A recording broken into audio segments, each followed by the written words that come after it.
Maintenant, l'homme c'est autre chose. L'homme c'est une créature. Adam est lui aussi une créature. Mais l'homme, celui qu'en français on appelle l'homme, fait partie des créatures qui ont été créées avant Adam. D'où l'explication extraordinaire de nos maîtres qui est vraie à la seconde près. Adam n'a été créé qu'il y a 5700 et bientôt 76 ans, dans quelques semaines, 76. Il y a 5776 ans apparaît Adam. Et les savants viennent et ont des preuves irréfutables comme quoi il y avait déjà des hommes ou des semblants d'hommes ou des hommes déjà il y a des centaines de milliers d'années, vers des millions d'années. Mais ils ont parfaitement raison. Nous n'avons jamais dit qu'il n'y avait pas d'homme avant Adam. Adam n'est pas un homme. Adam, c'est Adam. Ça n'a rien à voir avec les hommes. Et donc des hommes, des animaux, des plantes, des étoiles, des astres, il y avait peut-être depuis des millions d'années. C'est pas notre problème. Oui, non, ça ne changera rien à notre foi, à notre compréhension. Mais il a fallu attendre des centaines de milliers d'années jusqu'à ce qu'arrive une créature nouvelle dans laquelle le maître du monde s'est impliqué lui-même et n'a pas laissé la nature gérer cette créature. Et cette créature nouvelle, qui est venue très très très tardivement, s'appelle Adam.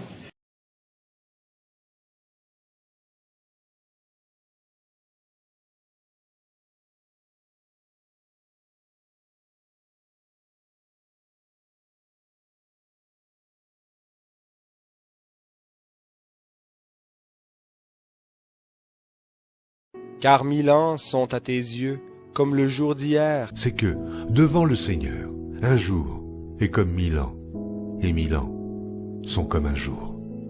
Cependant, un jour auprès de ton Seigneur équivaut à 1000 ans de ce que vous comptez. Adam, disent nos maîtres, signifie Adam el Elyon, celui qui est le miroir du divin, celui qui, quand tu le vois, tu comprends que Dieu existe. Une explication parmi des milliers d'autres. De la même manière, il a fallu attendre, même d'après, on pourrait dire, l'histoire telle qu'elle l'explique dans les écoles, mais c'est le grand chouidouche, la grande nouveauté que nous disons, c'est complètement ignoré dans les livres d'histoire et dans la science, c'est qu'effectivement, des créatures à forme humaine, il y en a toujours eu depuis fort longtemps. Mais Adam, c'est très spécial. Adam, lui, c'est 5776 ans, et avant lui, il n'y avait que des hommes, il n'y avait pas de adamique. Donc tout ça, tout ce que je dis est marqué clairement dans la Torah, sauf qu'évidemment, mais toutes ces notions-là ne sont pas des notions qui sont nouvelles pour le peuple juif, en tout cas depuis la compréhension profonde des choses. C'est pour ça qu'encore une fois, je veux dire, combien de juifs, par milliers, centaines de milliers, voire par millions, on aurait pu garder chez nous, si déjà à l'époque de la révolution scientifique, les maîtres d'Israël s'étaient donné la peine d'expliquer aux juifs n'ayez pas peur de ce qu'ils sont en train de trouver. Ça ne contredit rien en rien notre tradition. On ne parle pas de la même chose. Darwin parle de l'homme singe et nous on parle de Adam. Et Adam c'est pas un homme, ça n'a rien à voir. Donc il y a à titre d'exemple de tout ce qu'on peut déduire de ce cours-là. Donc il faut bien comprendre que la Bible ne parle pas de l'homme, la Bible parle de Adam. Simplement que grâce à votre question sur Amalek, après toutes les falsifications de l'identité adamique, on peut arriver à un mélange complètement surprenant du type amalécite, où dans une lignée biologiquement adamique peut se retrouver une énergie du type non seulement non adamique, mais pire encore que les non adamiques, parce que les non adamiques ne sont pas forcément des gens méchants.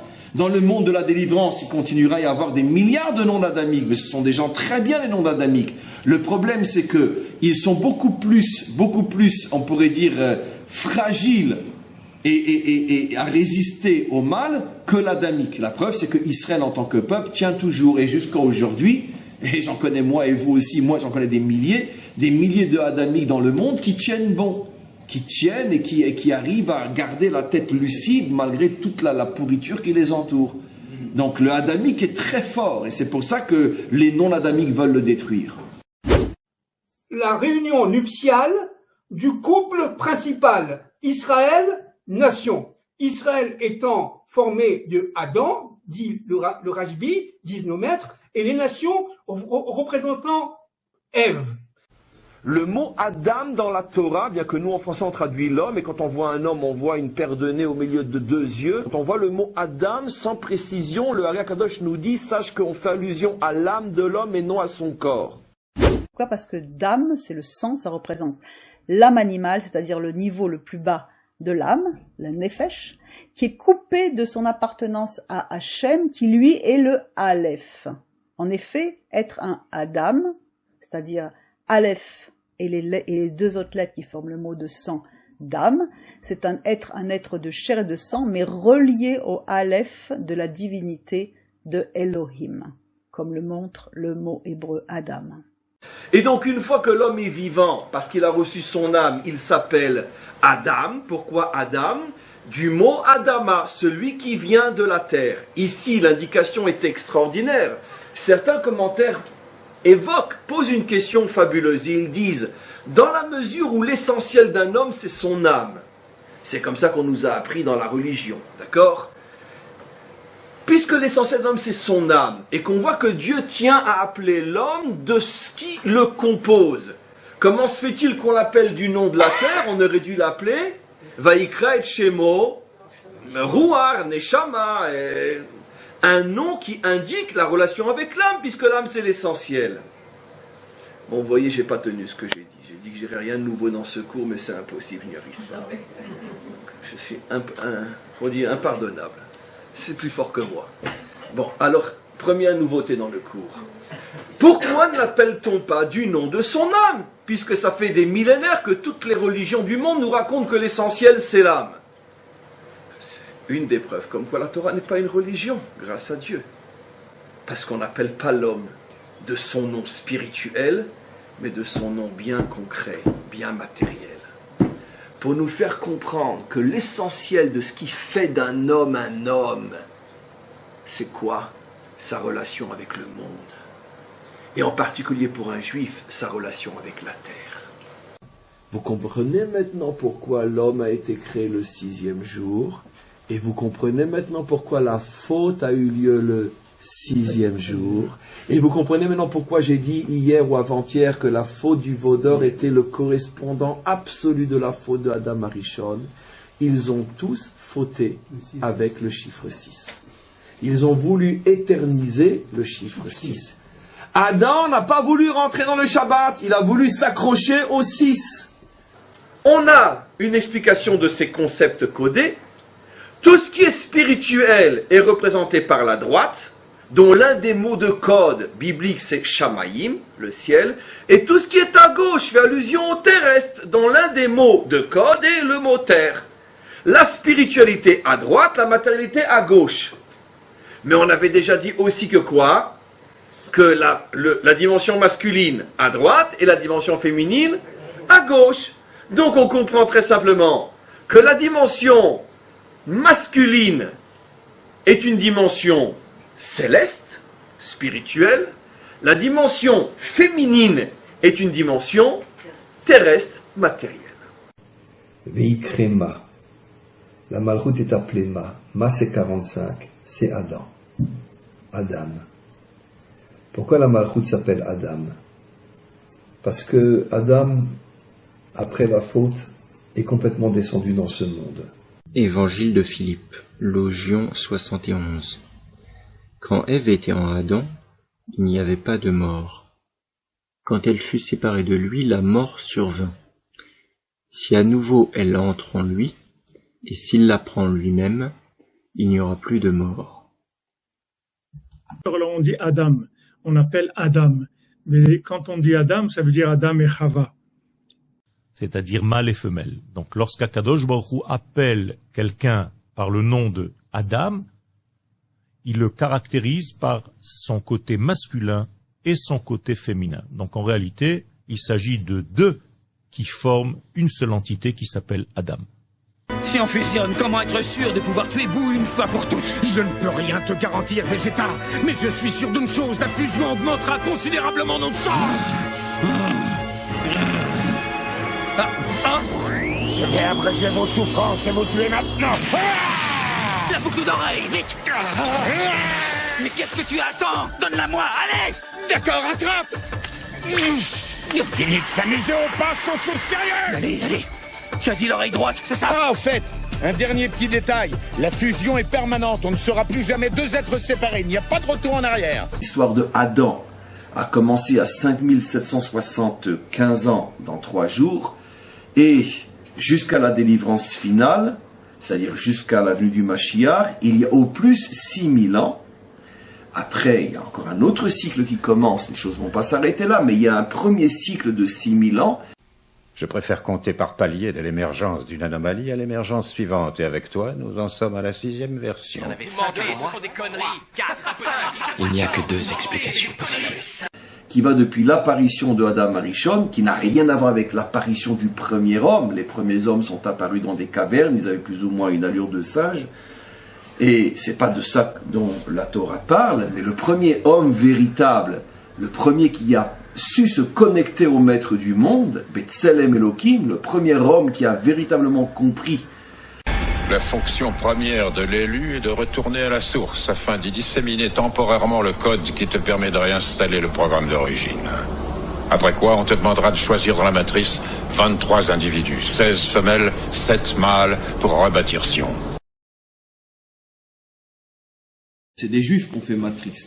Et il paraît qu'ils avaient demandé, ils cherchaient un film un petit peu comme ça, ils ont demandé à des Mekoubalim. Non mais j'ai entendu, ils ont demandé à des Mekoubalim qu'ils expliquent un petit peu comment ça fonctionne d'après la Kabbalah, ils leur ont expliqué ce truc-là, et ils ont fait Matrix. Je crois que Matrix c'est inspiré de ça. Bevadaï. Pourquoi tu crois qu'il a appelé le Satan, les forces du mal, comme la Kabbalah, Samech Mem, Smith. C'est-à-dire et que l'unité c'est Néo, One. Néo c'est One. C'est le 1. Et ils ont des vaisseaux spatiaux qui vont seulement pour Sion avec des prophètes et tout. Et c'est une vieille dame, la prophétesse, qui s'appelle Abina. Et combien de sanctuaires elle a? Elle a 7 portes. Ça veut dire qu'il y a des Echalot. Tout ça c'est de la Kabbalah. En tant que peuple, on n'est pas les seuls adamiques, mais on est le seul peuple adamique. C'est des individus. Il y a des Bnei Adam américains, des Bnei Adam français, des Bnei Adam africains. Non, les Américains sont américains, les Français sont français. Les Africains sont africains. En tant qu'individus, il y a bien sûr des Bnei Adam, ils sont d'ailleurs beaucoup plus nombreux que nous en tant qu'individus, puisqu'ils sont des centaines de millions. Nous, on est peut-être 3 ou 4 millions d'adamiques. Je ne pense pas que les 14 millions de juifs sont des adamiques, parce qu'il y a beaucoup de mélange chez nous aussi. Peut-être, allez, on va dire la majorité, 6-7 millions. Mais en vérité, les adamiques juifs sont très peu nombreux aujourd'hui. Mais c'est là qu'ils sont en diaspora, ils s'appellent Bnei Adam? Les juifs qui sont au diaspora. Encore une fois, on peut... Est-ce qu'ils sont Bnei Adam? Oui, mais bien sûr. Ils sont considérés comme Bnei Adam ou pas? Mais bien sûr. Parce qu'Israël en est là. Non, ça n'a rien à voir avec le fait d'être en Israël. D'abord, on peut être un Ben Adam et fauté. Non, ça n'a rien à voir. Donc on peut être un juif en Chutz La'aretz, alors que ta place, peut-être à toi, peut-être tu devrais être ici, et tu fautes dans ce domaine-là, mais d'un autre côté, tu es un Ben Adam quand même. Donc, ça n'a rien... Un Ben Adam, c'est pas Baba Saleh uniquement. Non. Un Ben Adam peut être quelqu'un qui, pour l'instant, visiblement, est très simple, parce qu'il n'a pas dévoilé tout le potentiel qu'il a en lui. Donc, bien sûr qu'il y a des Bnei Adam juifs en Chutz La'aretz, et il y a des non-Bnei Adam qui se croient et qui se disent juifs ici en Israël. Mais ça c'est déjà beaucoup plus clair. C'est le fameux phénomène du Erev Rav, que j'ai pas envie de traduire, etc., mais qu'on se comprend entre nous. On sait très bien qu'il y a énormément d'infiltration à l'intérieur du peuple juif. Et donc, aujourd'hui, c'est difficile de dire ma mère est juive, je suis juif. C'est pas toujours si évident que ça. Mais quoi qu'il en soit, le Ham Israël en tant que peuple est adamique. Les nations, pour revenir à ta question, en tant qu'individus, contiennent elles-mêmes des millions d'adamiques. Ce qui veut dire qu'en fin de compte, il y a beaucoup plus d'adamiques non-juifs que juifs. Mais la différence, et c'est ça toute la spécificité d'Israël, c'est que nous sommes adamiques en tant que nation, en tant que peuple, ce qui est un phénomène unique qui a traversé l'histoire et qui, d'une certaine manière, va se retrouver au moment de la délivrance chez les nations aussi. C'est quoi les 70 peuples au départ? C'est 70 peuples adamiques. La femme, au niveau du mariage, tourne 7 fois autour de l'homme. Si les 70 nations représentent la femme, d'accord, il y aura une unité entre Israël, le masculin, et les 70 nations adamiques. C'est la reconstitution du couple d'Adam Rishon avec Chava. C'est ça qui... Chava représente les nations, comme on le sait. Voilà. Adam représente Israël. Et ça sera à nouveau l'unité entre Adam et Israël. Alors maintenant... Entre Israël et les nations. Ève représente les 70 nations. Adam représente Israël. Et un jour, au moment de la délivrance, il y aura un mariage, c'est pas un mariage physique bien sûr, mais un mariage entre Israël et les 70 nations.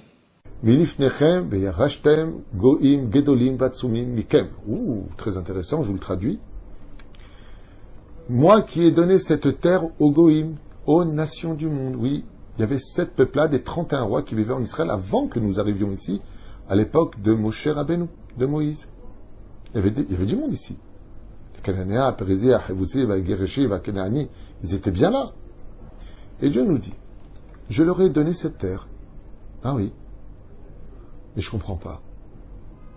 Si tu as donné cette terre à cette nation, la terre d'Israël, avant qu'on vienne en tant que peuple, quel intérêt t'avais de leur donner? Véo riches, donc j'aurais donné.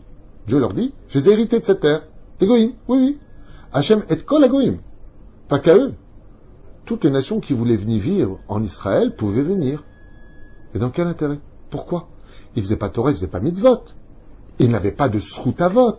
Ils n'avaient pas le mérite des pères. Alors pourquoi Dieu a installé ces nations? C'est intéressant. Mais l'ifnechem, devant vous. Et Dieu nous dit, Virashtem Goïm, et vous viendrez hériter de leur terre. On parle de la Bible, il ne faut pas d'opinion personnelle. Quand on est un peuple, une Ouma sur sa terre, et qu'on fait tous les chouvas, on devient Goy. Goy Echad Baret. Une nation, Goy, ça veut dire nation, il n'y a pas d'ambiguïté. Goy Echad Baret. Ce qui est appelé Goy dans le judaïsme, nous on appelait Goy. On dit dans la prière de Mincha tous les Shabbats. Goy Echad Baret. Une nation sur sa terre. Pourquoi tu dis pas Am? Réponse, parce qu'ici un clin d'œil qui est fait, qu'une fois qu'on sera une nation sainte sur notre terre, les Goïm pourront enfin comprendre quel est leur rôle à jouer dans la complétude du service divin avec le peuple d'Israël. Toutes les homotes, toutes les nations ne seront pas détruites. Au contraire. Parce qu'elles auront dévoilé en elles le point Israël. La manière que l'Israël, il aura fait disparaître en lui le point, toutes les dimensions Goy qui sont en lui. C'est ça, Goy, c'est quoi finalement Goy? Goy, c'est mauvaise midot. Qu'est-ce que veut dire le mot Goy? Vous le savez tous. Nation. Le mot Goy veut dire nation. Ça ne veut pas dire un mot péjoratif, ça veut simplement dire une nation. Par exemple, nous-mêmes, nous les Juifs, nous sommes appelés Goy. Vous le dites dans la prière de Mincha tous les Shabbats. Goy Echad Ba'aret. Une nation unie sur sa terre. Goy, ça veut dire quoi? Goy, en hébreu, signifie corps. Corps. On est intéressé par le corps. On est appelé la lumière des nations. C'est quand même très intéressant, la lumière des nations. C'est pas la lumière d'Israël, c'est la lumière des nations. On est appelé Or Lagoïm, la lumière des nations. Et surtout les 70 nations adamiques. Et je dis ça de manière très très humble. Parce que, en fin de compte, tout le travail, c'est de réveiller le Or Agamous des nations. C'est-à-dire la lumière intérieure. La lumière cachée dans les nations adamiques. Et à ce moment-là, dans la dimension féminine, ils deviendront la couronne d'Israël. Puisque c'est la femme qui est la couronne d'Israël, et les 70 nations représentent la féminité. Et qu'est-ce qu'ils vont faire d'Israël? Un roi. Alors, je vais maintenant revenir sur la notion étudier la Torah. Alors, on pourrait dire maintenant, en quoi ça nous concerne? La Torah, c'est la Torah des Juifs. J'ai déjà expliqué des milliers de fois que quand Dieu est venu proposer la Torah à Israël, il l'a proposée aux 70 nations adamiques. Maintenant, vous remarquerez, et je l'ai expliqué hier, que la valeur numérique de 70, la lettre qui correspond c'est Aïn, et la valeur numérique de Aïn, 70, Aïn signifie l'œil. La reine Aïn, ça fait combien de gématria? 70. 70, c'est Aïn, c'est l'œil, c'est voir. Ce qui fait que le Aïn en hébreu qu'on retrouve aussi dans l'alphabet phénicien d'origine, on retrouve ça aussi en arabe, qui est Aïn, qui veut dire l'œil. L'œil est la lampe du corps. Si ton œil est en bon état, tout ton corps sera éclairé. Mais si ton œil est en mauvais état, tout ton corps sera dans les ténèbres. Et je dis, le mot zéro en français vient du mot zera, qui est le même en arabe et en hébreu. La dernière lettre du mot Zera est un Ayin en hébreu et en arabe. Et cette lettre n'existe plus dans nos langues européennes et est remplacée par le O. And this letter no longer exists in our European languages and it's replaced by the letter O. Ce qui fait 0. Which it makes a 0. Ces âmes, qu'on appelle les âmes du Tohu, qui étaient à un niveau extrêmement élevé, après ces âmes-là ont chuté, elles n'ont pas pu et elles n'ont pas voulu rester à ce niveau-là, elles ont fui l'œil. Donc, l'homme et la femme se cachent. Ça veut dire quoi là, dans le texte? Ils ont entendu la voix de Dieu qui marche ou qui réside dans le Gan et ils se sont cachés. C'est normal. On essaie tous de se cacher. On croit pouvoir ne pas prendre responsabilité. Peut-on se cacher de Dieu? Bonne question.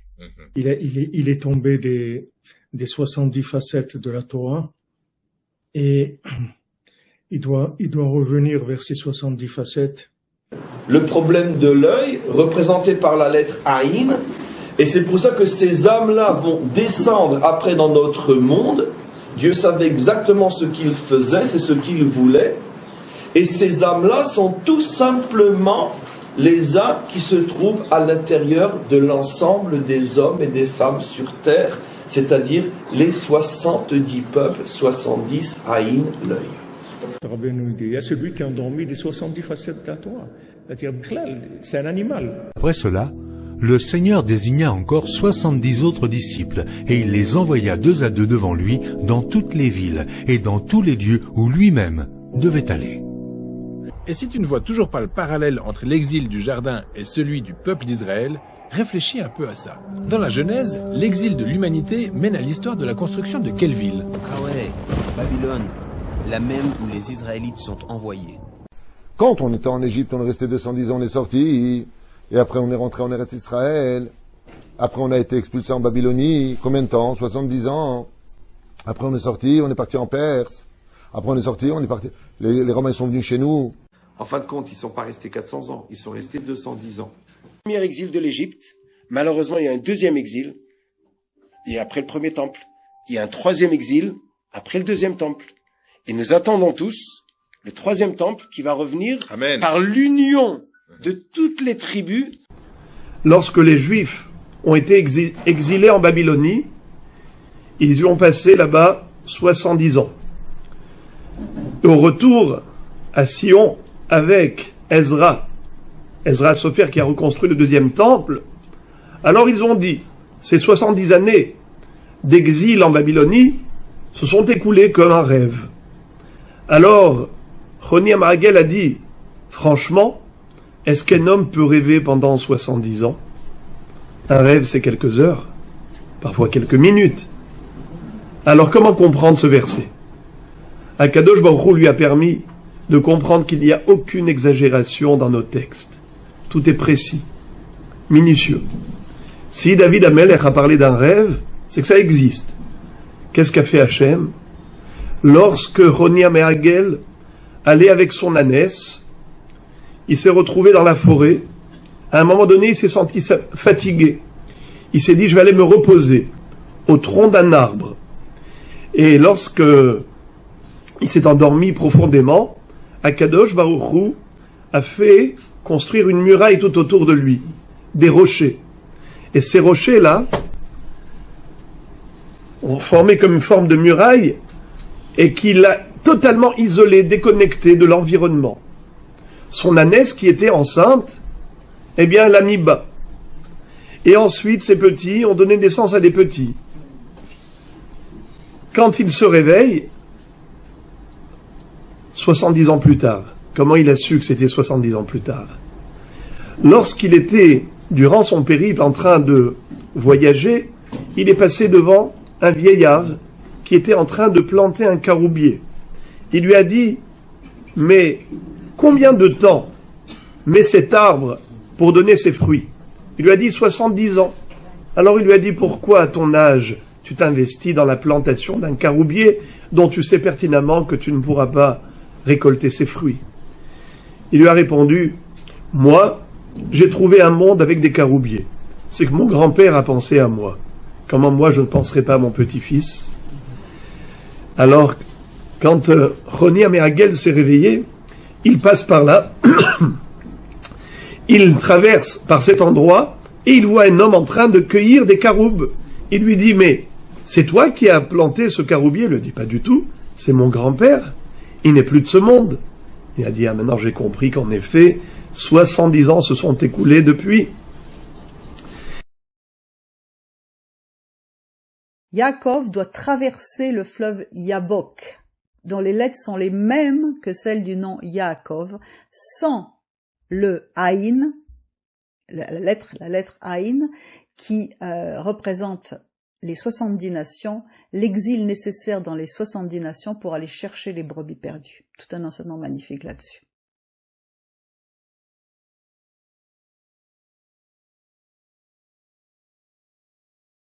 Vous comprenez maintenant pourquoi l'homme a été créé le 6e jour, et vous comprenez maintenant pourquoi la faute a eu lieu le 6e jour, et vous comprenez maintenant pourquoi j'ai dit hier ou avant-hier que la faute du veau d'or était le correspondant absolu de la faute de Adam Arishon.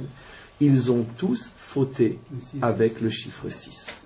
Éternel, ne me punis pas dans ta colère, et ne me châtie pas dans ta fureur.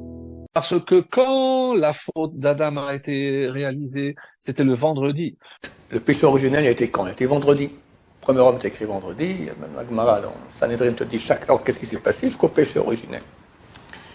Qu'est-ce qui s'est passé après? Shabbat. Depuis la 6e heure jusqu'à la 9e, il y eut des ténèbres sur toute la terre. C'était la préparation de la Pâque et environ la 6e heure. Pilate dit aux Juifs, « Voici votre roi. » Mais ils s'écrièrent, « Ôte, ôte, crucifie-le » Pilate leur dit, « Crucifierai-je votre roi ?» Les principaux sacrificateurs répondirent, « Nous n'avons de roi que César. » Quand les hommes commencèrent à se multiplier sur la terre et qu'ils eurent des filles, les fils des dieux s'aperçurent que les filles des hommes étaient belles. Ils prirent pour eux des femmes parmi toutes celles qu'ils avaient distinguées. Ubanot yuldu lahem, et donc les descendants d'Adam ont eu beaucoup de filles. Vayiru bnei Elohim et benot ha'adam. Regardez bien ce que dit le verset. Les fils de Elohim ont vu les filles de Adam. Kitovot ena, elles étaient très belles. Vayikru lahem nashim, et ils les ont pris pour femmes. Le terme Vayikru signifie, comme Rachid l'explique, qu'on ne leur a pas demandé leur avis, on les a pris, c'est des mariages forcés, en français moderne, des viols, ou pas vraiment des viols, mais disons, puisque c'est pas ils les ont pris, ils les ont jetés, mais ils les ont obligés à vivre avec eux, avec les Bnei Elohim, Nashim, comme épouse, Mikol Asher Baharu, et ceux qui choisissaient. Ils voyaient une Benot Adam qui leur plaisait, ils la prenaient, un petit peu comme ce que fait Daesh avec les filles Yazdim ou Kurdes, etc. Ils les prenaient pour vivre avec. Lévitique, chapitre 6. L'Éternel parla à Moïse et dit, « Lorsque quelqu'un péchera et commettra une infidélité envers l'Éternel, en mentant à son prochain au sujet d'un dépôt, d'un objet confié à sa garde, d'une chose volée ou soustraite par fraude, en niant d'avoir trouvé une chose perdue ou en faisant un faux serment. » Je regardais quand il ouvrit le 6e sceau. Il y eut un grand tremblement de terre. Le soleil devint noir comme un sac de crin. La lune entière devint comme du sang. Et les étoiles du ciel tombèrent sur la terre. L'année de la mort du roi Osias, je vis le Seigneur assis sur un trône très élevé, et les pans de sa robe remplissaient le temple. Des séraphins se tenaient au-dessus de lui. Ils avaient chacun 6 ailes, 2 dont ils se couvraient la face, 2 dont ils se couvraient les pieds, et 2 dont ils se servaient pour voler. Il y a un endroit où les prophètes voient les anges avec 6 ailes, et un endroit où le même prophète voit les anges avec 2 ailes. Alors le Talmud pose la question, pourquoi une fois 6, pourquoi une fois 2? C'est des codes, encore une fois. Qu'est-ce que répond la Gemara? c'est que les 6 ailes, c'est quand il y avait le temple, les 2 ailes, c'est pendant la période de l'exil, après surtout du temple. Ça veut dire que même les anges perdent des forces en fonction de comment se comporte Israël sur terre. Alors je dis, malheur à moi, je suis perdu, car je suis un homme dont les lèvres sont impures, j'habite au milieu d'un peuple dont les lèvres sont impures, et mes yeux ont vu le roi, l'Éternel des armées. Mais Dieu sait que le jour où vous en mangerez, vos yeux s'ouvriront, et que vous serez comme des dieux, connaissant le bien et le mal. La femme vit que l'arbre était bon à manger et agréable à la vue, et qu'il était précieux pour ouvrir l'intelligence. Elle prit de son fruit et en mangea. Elle en donna aussi à son mari, qui était auprès d'elle, et il en mangea. Et vous comprenez maintenant pourquoi j'ai dit hier ou avant-hier que la faute du veau d'or était le correspondant absolu de la faute de Adam Arishon. Yoshua ben Nun, quand Moshe Rabbeinu est monté pendant 40 jours et 40 nuits, qu'est-ce qu'il a fait Yoshua? Il est resté au bas du mont Sinaï, il a attendu, il dit je bouge pas, j'attendrai ce qu'il faut attendre. Yoshua, il a été sauvé du veau d'or. Qu'est-ce qui s'est passé quand Moshe n'est pas descendu au bon moment? Qu'est-ce qui s'est passé? Ils ont fait quoi? Donc vous comprenez que le problème, c'est l'impatience. Le veau d'or, il s'est joué à 6 heures. Ils auraient attendu 6 heures, Moshe descendait. 6 heures!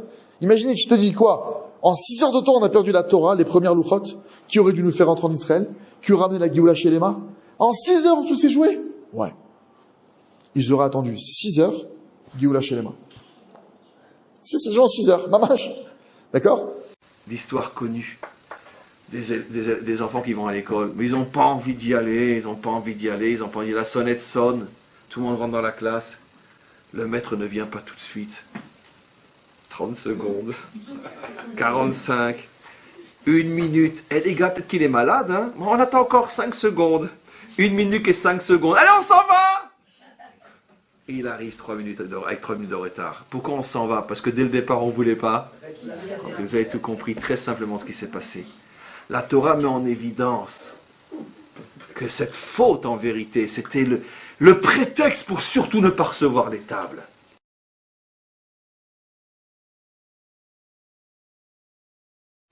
Vous comprenez maintenant pourquoi l'homme a été créé le 6e jour, et vous comprenez maintenant pourquoi la faute a eu lieu le 6e.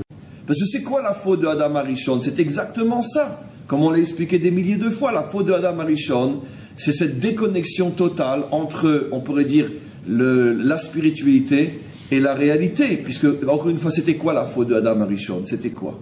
Combien de fois on a expliqué que la faute d'Adam, c'est quoi? Ne mange pas de l'arbre de la connaissance du bien et du mal, mais mange de l'arbre de la vie. Alors évidemment, tel que nous on l'a expliqué, ça veut dire l'ombre d'une goutte d'un océan infini d'explications. Pourquoi Hachem condamne la connaissance et il veut que l'on mange de l'arbre de la vie? C'est facile à comprendre. Je ne veux pas que vous soyez uniquement des connaisseurs, je veux que vous soyez des vivants. Je ne veux pas que vous ayez une relation avec la vérité qui s'arrête ici au cerveau. Des philosophes, des penseurs, des religieux, des rabbins, des curés, etc. Je veux que vous soyez des gens qui fassent descendre la vérité dans la réalité. Je veux une vérité vivante, une vérité qui se vit, pas une vérité à laquelle on croit. Demain, dans l'autre monde, ça ira bien. Pour l'instant, Zeir Anpin est un Vav, parce qu'il est le prolongement de son père. Exact. D'accord? Alors nous avons le Yud, le He, le Vav, et le He. Nous avons ici une famille en fait. Papa, maman, garçon et fille. Voilà le minimum pour une famille. Lecture en français du livre de la Genèse, chapitre 6. Mais avec toi, j'établirai mon alliance. Toi, tu entreras dans l'arche, et avec toi, tes fils, ta femme, et les femmes de tes fils. De tout ce qui vit, tout ce qui est de chair, tu feras entrer dans l'arche un mâle et une femelle, pour qu'ils restent en vie avec toi. Et les 6 jours de la semaine, ça c'est les 6 garçons, et on a la fille, c'est le Shabbat. Maintenant le Shabbat, c'est un cadeau d'Hachem, le Shabbat. Chava c'est la Malchut, et Adam Arishon c'est le Zeir Anpin, c'est Chesed Gvura Tiferet Netzach Od Yesod. Donc, les 6 sphirotes, Chesed, Gvura, Tiferet, Netzach, Od, Yesod, ils étaient attachés avec la Malchut de derrière. Donc la Malchut n'a jamais eu une autonomie directe. Qu'est-ce qu'il fallait faire? Il fallait découper la Malchut du Zer Anpin pour la rendre totalement à part. Et au moment où elle devient totalement à part, il faut lui créer tout un monde en entier. Donc Keter, Chorma, Bina, Chesed, Gvura, Tiferet, Netzach, Od, Yesod, Malchut. Une fois réunis, les 7 Dragon Ball permettent d'invoquer Chiron, le dragon sacré. C'est qu'il y a marqué ici Zot Menuchati, celle-ci, c'est-à-dire Tzion. Et même dans le verset ici, il y a marqué Iva, c'est au féminin. Et que donc Tzion, ça serait un lieu féminin. Les hymnes Karoula et Chavraya Kulu Dehoa. Il dit, normalement, ou plusieurs fois, les Chaverim, les compagnons du Zohar, ils ont toujours désigné Tzion comme étant un lieu masculin. Begin de Tzion, Yurachame, parce que Tzion, il correspond à la miséricorde divine. Alors, la miséricorde divine, elle serait plus du côté masculin. Or, dans ce verset-là, on voit bien que c'est établi au féminin. Et on trouve dans le Zohar, pour la notion de Tzion, 2 explications principales. La première, c'est la Malchut. Pour le moment, on lit. Après, on va voir effectivement. Et la Malchut, elle peut s'appeler même le point de Tzion, Nekuda Tzion. Donc si la Malchut, et ça arrive souvent dans le Zohar, on la considère comme un point, ce point-là correspond géographiquement au point de Tzion. En gros, pour ceux qui connaissent un peu de géographie biblique, Tzion, c'est normalement un point géographique dans Jérusalem. Donc vous avez Jérusalem et vous avez Tzion au milieu. Et le deuxième, si effectivement c'est le point central de la Malchut, qui donc provient des degrés supérieurs, alors c'est lié à Yesod.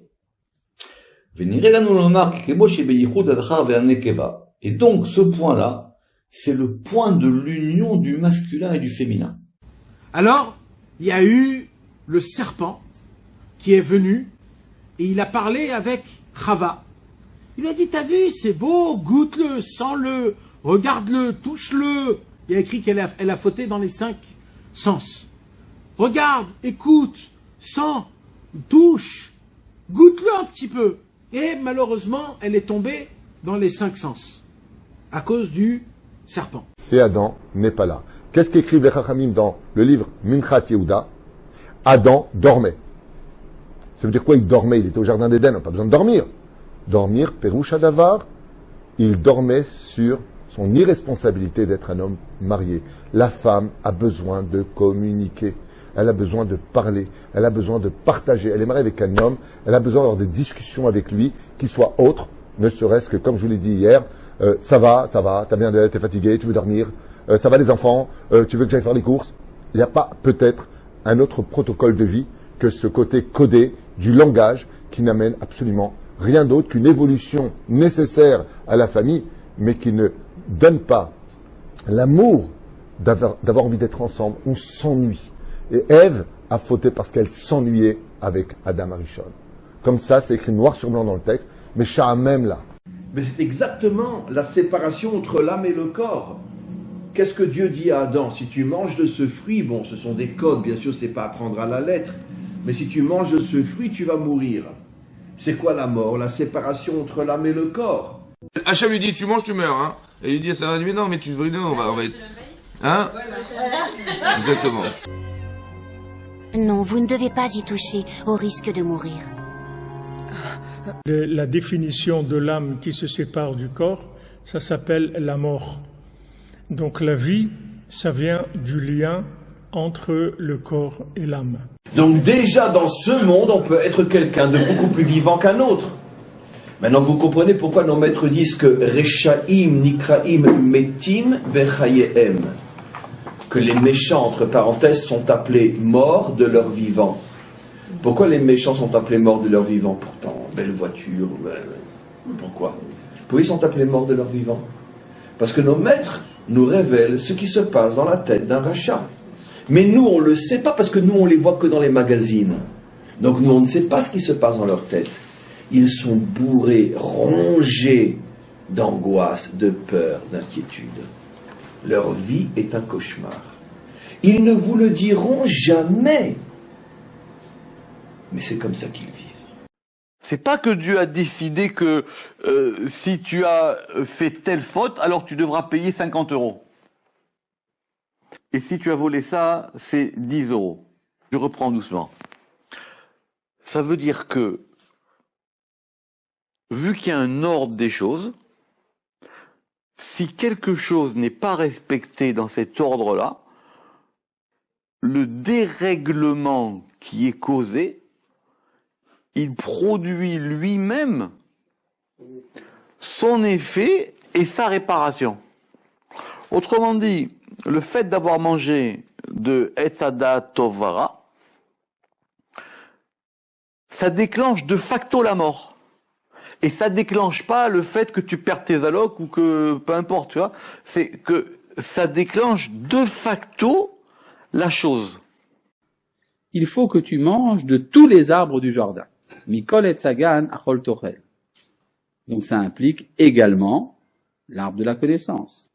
Ça pose un problème. Ordre et contre-ordre, n'est-ce pas?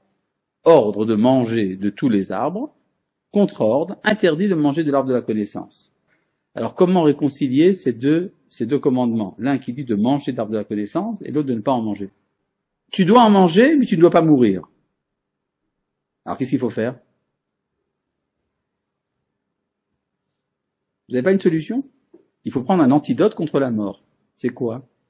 L'arbre de la vie, exactement. Donc le péché du premier homme, d'après la tradition juive, n'est pas d'avoir mangé de l'arbre de la connaissance, mais de ne pas avoir mangé de l'arbre de la vie avant. Comme on le voit dans le passouk qu'on a lu dans Shabbat, que Ve'adam Yada, on ne dit pas tout le passouk, mais c'est Ve'adam Yada et Rava. Adam s'est uni avec Rava. Là-bas, il s'est uni, cette idée d'union entre Adam et Ève, entre Adam et Ève. Le terme qui dit s'unir l'un avec l'autre, c'est le mot date, c'est le mot connaissance. Donc on voit que le mot date dans la Torah, dès la première occurrence du mot date dans le Chumash, le mot date, il veut dire attaché, il veut dire lié. Et donc, quand on te dit tu vas connaître quelque chose, ça veut dire que tu vas t'attacher, tu vas intégrer ça, tu vas l'attacher en toi. Ça va être, tu vas avoir une connexion avec cette chose-là. Quand on parle de date, c'est ça, le date, ça veut dire c'est le lien entre la vérité absolue et la vérité relative. C'est-à-dire que l'absolu, il est arrivé à prendre le dessus sur le relatif pour lui donner les infos. Il dit voilà, toi tu es sur le terrain, alors tu vas faire comme ci, comme ça, comme ça. Mais le Sechel, lui, l'esprit, il n'est pas sur le terrain. Lui, il reçoit les infos d'en haut. Maintenant, ces infos, il va te les transmettre et ça, avec ça, tu vas faire le tri. J'aimerais savoir ce que c'est date. C'est quoi date? C'est quoi? Alors, vous réfléchissez par connaissance, bien sûr. Mais si vous réfléchissez par connaissance, vous avez tiré 2 balles dans la tête du date. Il est mort, le date. On ne peut rien comprendre. C'est pas la langue française qui va nous permettre de comprendre des notions pareilles. C'est quoi date? Quand un juif veut comprendre un mot, qu'est-ce qu'il fait? La racine. Il recherche où? Dans Google? Rabbi Google. Da'at, c'est quoi? Où il cherche? Dans le seul Google véritable. D'accord.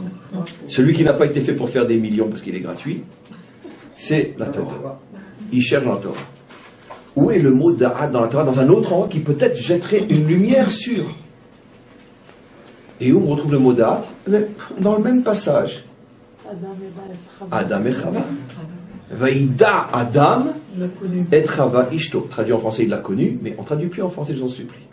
Vaïda Adam et Chava. Tiens, dans le même passage, à 3 versets d'intervalle, l'arbre du da'at, ça ne me dit pas ce que c'est, mais par contre, peut-être ça va m'indiquer là-bas, le même mot est utilisé, Vaïda Adam et Chava Ishto.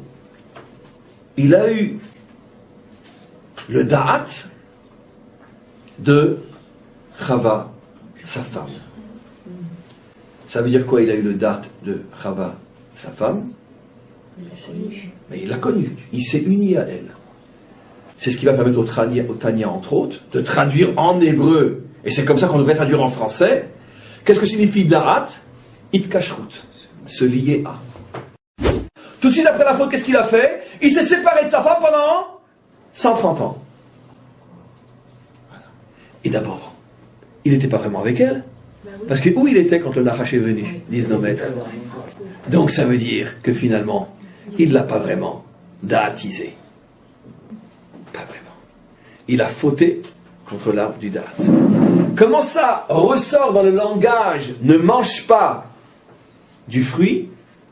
Ça veut dire n'utilise pas le da'at uniquement pour profiter d'elle. C'est ça le décryptage du Ari Akadosh. Tu la prends et tu la jettes après. Tu la laisses toute seule. Après le Nachash vient. Non. Si tu t'attaches à elle, tu t'attaches complètement. Tu la lâches pas d'une seconde. Il a mangé le fruit, il est parti dormir. La neshama de notre monde. Donc on peut même le situer au niveau du corps humain. Il se trouve en réalité là où on pose les tefilines. Là. On appelle le troisième œil. En profondeur, c'est de l'autre côté, là où on pose les tefilines. Donc le date est très important. La Torah Chayav Mita, sanctionnable de mort. Mais c'est quoi cette Torah de violence, cette Torah de cruauté? Oui. Pourquoi? Je dis, mais c'est quoi ton problème? Il me dit, mais la Torah, elle nous condamne à mort. Quelqu'un qui tranque un Shabbat en connaissance de cause, Chayav Mita. Quelqu'un qui va avec une femme mariée, Chayav Mita. Ouais. Pourquoi on est condamné à mort? Je lui dis, Hazé Shalom, tu n'es pas condamné à mort. Il me dit, non, tu es mort. C'est pas qu'ils sont morts, ils sont vivants, mais ils sont endormis. Malgré le fait qu'ils soient vivants, sont déjà appelés morts. Et pourquoi on dit que les Réchaïm de leurs vivants sont appelés morts? Parce qu'ils ont perdu le Tselem Elohim. C'est comme un mort, tu le pinces le type, ouais. Tu le pinces le mort. Tu prends une pince en métal et tu lui prends la peau et tu la tournes comme ça. Mais c'est bizarre, il bouge pas le bonhomme. Mais vous savez parce qu'il est mort. Il est insensible. Il est inconscient. Il est indifférent.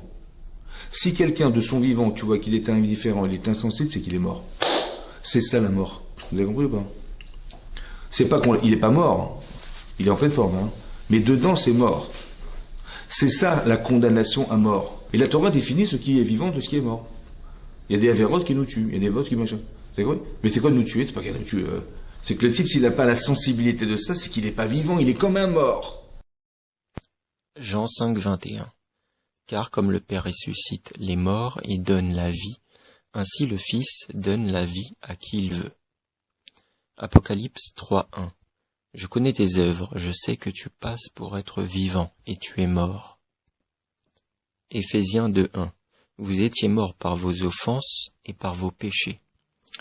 Jean 5, 25. En vérité, je vous le dis, l'heure vient, et elle est déjà venue, où les morts entendront la voix du Fils, et ceux qui l'auront entendu vivront. Matthieu 8, 22. Mais Jésus lui répondit, suis-moi et laisse les morts ensevelir leurs morts. Luc 24, 5. Pourquoi cherchez-vous parmi les morts celui qui est vivant? Éphésiens 5, 14. C'est pour cela qu'il est dit, réveille-toi, toi qui dors, relève-toi d'entre les morts, et Christ t'éclairera. Colossiens 2, 13. Vous étiez morts par vos offenses, et par l'incirconcision de votre chair.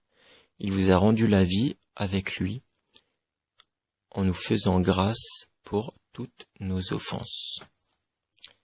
Jacques 1, 15. Puis la convoitise, lorsqu'elle a conçu, enfante le péché, et le péché étant consommé produit la mort. Romains 5, 12. C'est pourquoi, comme par un seul homme, le péché est entré dans le monde, et par le péché la mort. Et ainsi la mort s'est étendue sur tous les hommes, parce qu'ils ont péché. Timothée 5, 1 Timothée 5, 6. Mais celle qui vit dans les plaisirs est morte, quoique vivante. Romains 5, 14. Cependant la mort a régné depuis Adam jusqu'à Moïse, même pour ceux qui n'avaient pas péché par une transgression semblable à celle d'Adam, laquelle est la figure de celui qui devait venir. C'est-à-dire que la mort, elle aussi, est momentanée. Vous savez que c'est une erreur de parcours. À partir du moment où le premier homme a consommé l'arbre de la connaissance, la mort s'est installée dans le monde. Mais ce n'est pas, au départ, ce qui est prévu. Ce qui est prévu, c'est une vie éternelle. Bila hamavet lanetzach. La mort sera avalée par l'éternité. Donc, moralité, j'ai déjà la réponse ici, c'est qu'au moment où tout sera terminé, que le puzzle est complet, eh bien, on verra l'image globale, il n'y a plus besoin de mourir. Ça, c'est au niveau du collectif, mais au niveau du particulier. Même au niveau du particulier. Parce que si l'homme est venu et qu'il arrivait à réparer cette faute, mais lui-même, il continue de faire certaines fautes qui enlèvent de lui la neshama, donc en réalité, il perpétue la mort. Si l'homme ne fautait pas du tout, il n'y aurait pas de mort. Donc lui, au lieu de corriger seulement la première faute, il fait ses propres fautes à lui dans ce nouveau Gilgoul. Donc il perpétue tout ce processus. Et donc c'est difficile à terminer. Le rabbi donne ici une définition du mot émet. En français, quand je dis la vérité, j'ai dit quelque chose que l'on comprend en français, la vérité. Mais la traduction juive, thoraïque du mot émet, comme on va l'expliquer, quelque chose qui ne peut ni changer, ni se transformer. Effectivement, la vérité est synonyme de vie. Le contraire de la vérité est synonyme de mort. Donc, je reviens maintenant, après cette histoire, sur la question que je demande. Comment se fait-il que l'hébreu n'a pas trouvé un autre mot pour dire vérité qu'un mot dont les 2 lettres sur 3 signifient le mot mort? C'est extraordinaire. À part la signification du Aleph du vin qu'on va probablement voir, mais il y a aussi le fait qu'en hébreu, pour dire l'inverse, quelque chose de, quand on dit possible et impossible, on met un Aleph avec un Yud, donc Efchar et I Efchar, donc Yamet et à la limite Imet qui est le contraire de l'un. Tu l'expliques de la manière grammaticale. Absolument. En hébreu, lorsque l'on veut dire le mot par son contraire, par exemple, comment Efchar, I-Efchar, possible, impossible, on rajoute un Aleph devant. Un Aleph conjugué avec un Yud, parce qu'on le lit I. Donc il a trouvé, même grammaticalement, qu'effectivement le Aleph inverse. Et donc, il voudrait dire que c'est exactement ce qui se passe sur le mot émet. En vérité, émet, ça signifie quoi? Émet, la vraie traduction du mot émet, c'est la non-mort. Extraordinaire. Donc maintenant, on a compris. C'est extraordinaire. Tu ne sais pas à quel point c'est extraordinaire ce que tu viens de dire. C'est incroyable. Et donc maintenant, on a compris qu'en vérité, le mot vérité n'existe pas dans la Torah. Dans la Torah, il y a le mot mort, et il y a émet, qui signifie le contraire de la mort. Je voulais expliquer différemment, je vais maintenant construire sur ce que tu as dit toi, et je vais dire ce que je voulais dire, et je vais rejoindre les deux. Donc, encore une fois, le mot mort, le mot vérité n'existe pas. Il y a ce qu'on appelle l'impossibilité de mourir, la non-mort, émet, et ça c'est la vérité. Ne pas mourir, c'est la vérité. C'est pour ça que le rabbi explique ici entre parenthèses, émet, chez En Shayar Bo Efsek Veshinui. Tout ce que tu as expliqué. Comment explique le rabbi? Explique que émet, c'est ce qui ne s'arrête pas et ne se transforme pas. Bon, c'est peut-être juste aussi, mais c'est une des composantes de la notion émet, mais c'est pas la première qu'on dit. Émet, c'est la vérité. C'est pas le non-changement, c'est pas le non-arrêt. Et c'est exactement ce que tu as expliqué. C'est clair que le rabbi fait allusion à son explication. Que la véritable traduction du mot émet, c'est ce qui ne s'arrête pas, ce qui ne meurt pas. Évidemment. Lorsque tu arrives à unir les contraires, tu es dans émet, tu ne meurs plus. Dit d'une autre manière, qu'est-ce que c'est la mort? La mort, c'est la désunion. Dit d'une autre manière, qu'est-ce que c'est le mensonge? Le mensonge est l'absence d'unité. Ce qui veut dire qu'en hébreu, il n'y a pas véritablement de mots pour parler de la vérité ou du mensonge.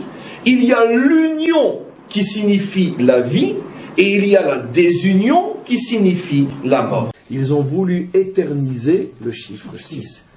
Et beaucoup de rabbinim sont allés le voir, lui ont dit, donnez-nous la recette. Qu'est-ce qu'on doit faire? Que dire aux élèves pour réussir? Pour se rapprocher de Dieu? Pour être dans la sainteté? Vous connaissez tout ça? La Ruach HaKodesh, quelqu'un qui a Ruach HaKodesh, qui a l'Esprit Saint, qui voit des choses que le commun des mortels ne voit pas, c'est écrit dans Tana de Beliaou, un livre qu'a écrit Eliyahu Hanavi. C'est pas lui qui a écrit, il en enseignait ça à un Rav, on voit dans le Marais, qui s'appelait Rav Anan. Dans la Gemara, Rav Anan, et lui Hanavi le citait, il a écrit.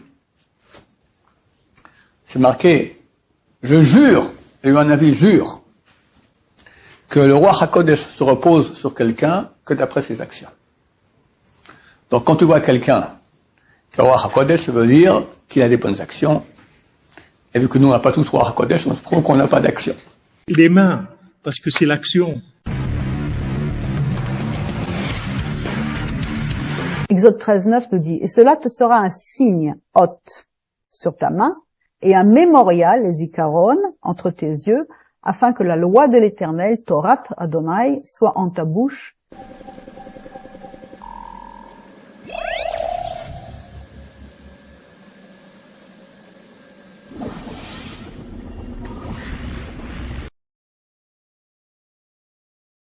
חוכמה בינה דעת והשכל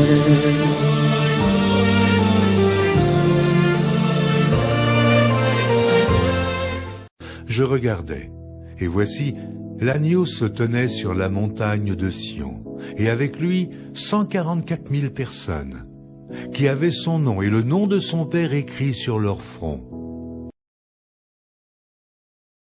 Ne faites point de mal à la terre, ni à la mer, ni aux arbres, jusqu'à ce que nous ayons marqué du sceau le front des serviteurs de notre Dieu. Pourquoi vois-tu la paille qui est dans l'œil de ton frère, et n'aperçois-tu pas la poutre qui est dans ton œil? Sept couple aussi des oiseaux du ciel, mâles et femelles, afin de conserver leur race en vie sur la face de toute la terre. Or les pharisiens et tous les juifs ne mangent pas sans s'être lavés soigneusement les mains, conformément à la tradition des anciens. Éternel, mon Dieu, si j'ai fait cela, s'il y a de l'iniquité dans mes mains, tu les lieras comme un signe sur tes mains, et ils seront comme des frontaux entre tes yeux. Voici ce que dit le Saint, le véritable, celui qui a la clé de David, celui qui ouvre et personne ne fermera, celui qui ferme et personne n'ouvrira. Je connais tes œuvres, voici, parce que tu as peu de puissance et que tu as gardé ma parole et que tu n'as pas renié mon nom, j'ai mis devant toi une porte ouverte que personne ne peut fermer. Elle prit de son fruit et en mangea. Elle en donna aussi à son mari, qui était auprès d'elle, et il en mangea. Les yeux de l'un et de l'autre s'ouvrirent, ils connurent qu'ils étaient nus. Ils étaient entièrement essence. Ils étaient entièrement dans l'intériorité. C'est ça la notion de nu. Et qu'est-ce qu'ils font effectivement tout de suite après la faute? Ils s'habillent. Et ils commencent à parler le langage de l'habit. Qu'est-ce que tu es? Je suis français. Qu'est-ce que tu es? Je suis catholique. Qu'est-ce que tu es? Je suis juif. Non, pardon, je suis un juif. Oui, enfin si, par rapport à un catholique, il dira je suis juif. Mais il dira pas je suis un être humain. Et à l'intérieur du peuple juif, il dira je suis Loubavitch, je suis ci, je suis ça. Je suis croyant, je suis pas croyant. Je suis ashkénaze, je suis sfarad, je suis tunisien, je suis marocain. Je mange du couscous, je mange du gefilte fish. Mais qu'est-ce que tu es? Je sais pas. J'y pense même pas. Ben non, parce que tu es devenu ton habit. L'extériorité s'appelle le vêtement. Ça veut dire que pour que deux choses communiquent, il faut qu'il y ait un côté extérieur. Très important, on verra ça dans le Rizal, si vous voulez, un jour. Pour que deux choses communiquent, il faut qu'il y ait un côté extérieur. Et c'est par ce côté extérieur que va se faire la jonction. Mais l'intériorité, elle n'est pas là. Alors, on connaît que le vêtement, c'est à la fois ce qui donne une forme à l'intériorité, mais c'est à la fois aussi ce qui protège l'intériorité. Sinon vous aurez froid. C'est un peu comme l'écorce. L'écorce, elle vous empêche d'accéder aux fruits, mais elle protège le fruit. C'est les deux. Donc la première des choses, c'est ce qui dit le Ramak. Ça veut dire que ça attaque d'abord par l'extériorité. C'est de ce côté-là.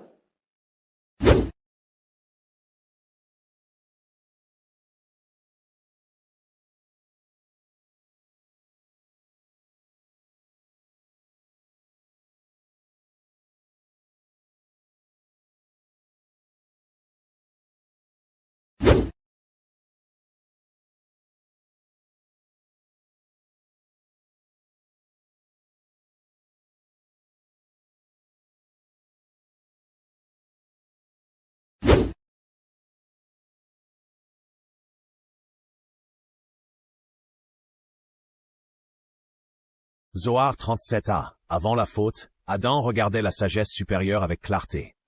Il fut revêtu d'un autre vêtement. Le corps terrestre se renforça. Zoharim 53b. Adam perdit l'éclat du jardin d'Éden. La splendeur supérieure se retira de lui.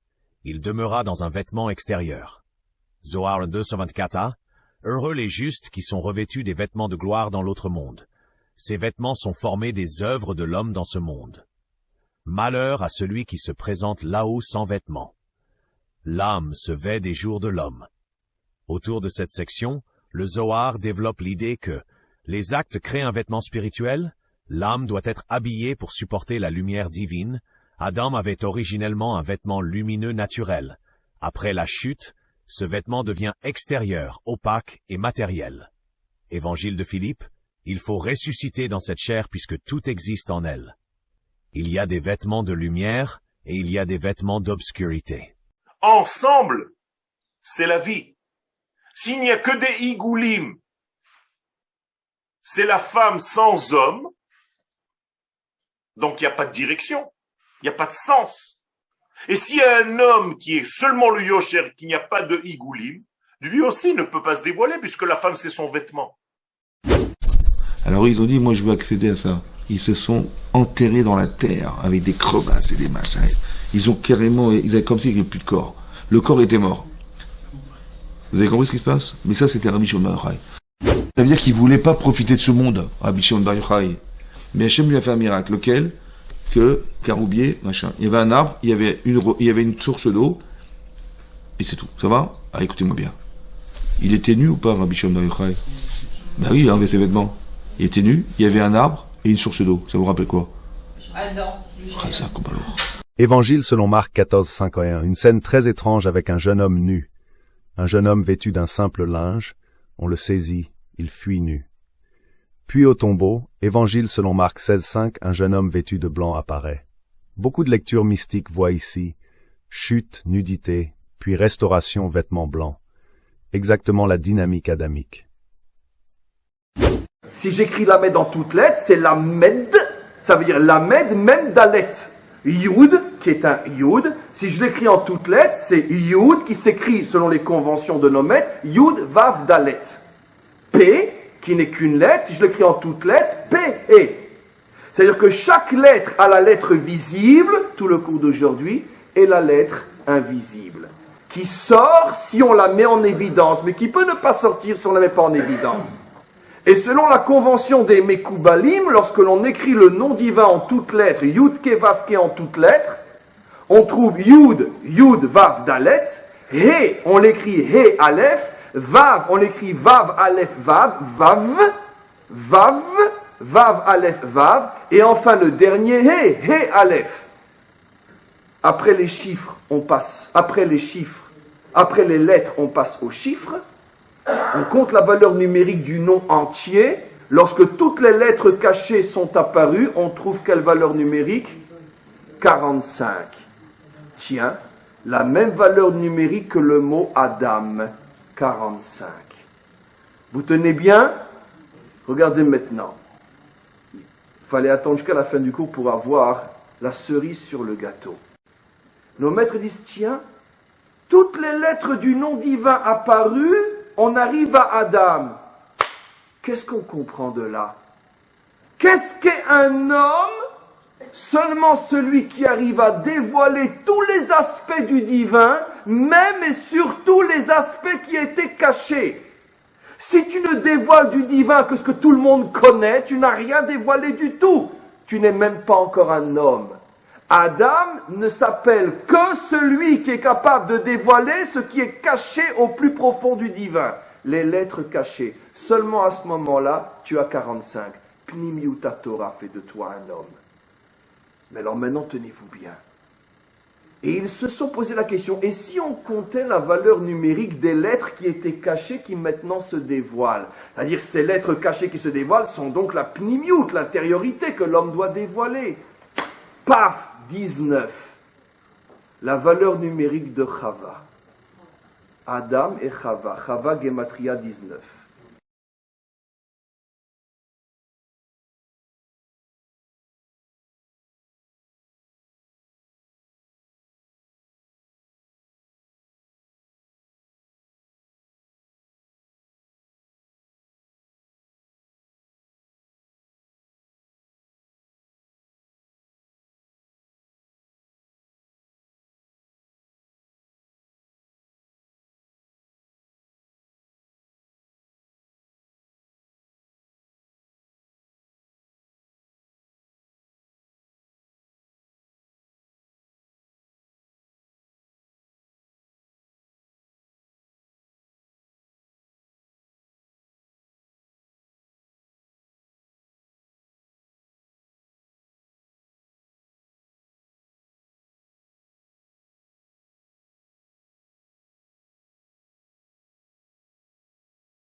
Chez le Hari, la faute d'Adam fracture la réalité et disperse les étincelles.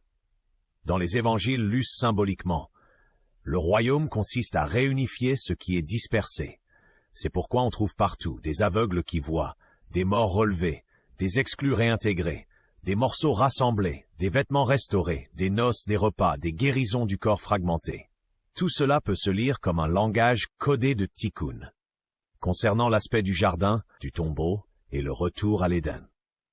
Le récit de résurrection dans Évangiles selon Jean est rempli d'allusions à la Genèse, jardin, jardinier, femme, arbre implicite, matin, nouvelle création.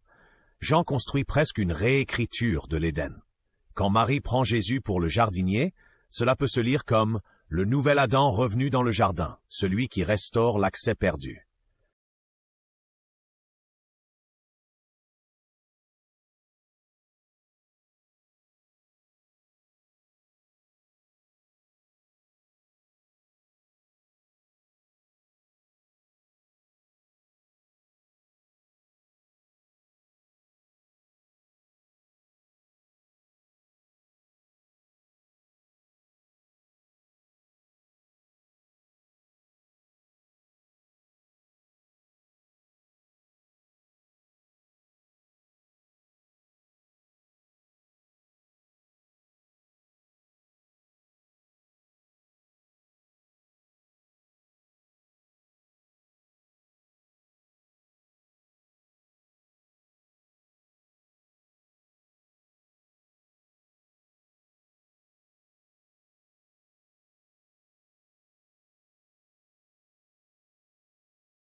Adam n'a pas voulu rentrer dans le Shabbat, il a voulu s'accrocher au 6. Sanhédrin 38b Adam fut créé la veille du Shabbat afin qu'il entre immédiatement dans la mitzvah. Avot de Rabbi Nathana, chapitre 1. Au moment où Adam le premier a commis la faute, c'était la veille du Shabbat. Bereshit Rabbah 11:8. Entre Shabbat, il n'y a ni jugement ni jugement. Bereshit Rabbah, Adam dit, psaume chant pour le jour du Shabbat. Zoharis 47b, le Shabbat est une ressemblance du monde à venir. Zohar 2, 88a. Le jour du Shabbat, une âme supplémentaire s'éveille. Bereshit Rabbah 22. Adam dit, il y a une puissance dans le retour, Tekuva, et je ne le savais pas. Exode 34, 7. Il garde son amour pour 1000 générations, pardonne la faute, la transgression et le péché, mais ne le laisse pas impuni. Exode 26, et je fais miséricorde jusqu'en 1000 générations à ceux qui m'aiment et qui gardent mes commandements. À ceux qui m'aiment et gardent mes commandements.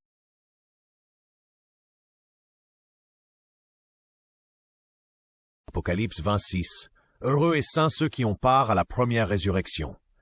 La seconde mort n'a point de pouvoir sur eux, mais ils seront sacrificateurs de Dieu et de Christ, et ils régneront avec lui pendant 1000 ans. Deutéronome 26. Quel est l'homme qui a planté une vigne et n'en a point encore joui?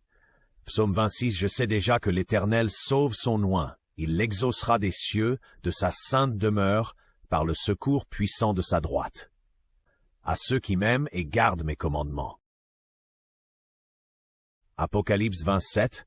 Quand les 1000 ans seront accomplis, Satan sera relâché de sa prison.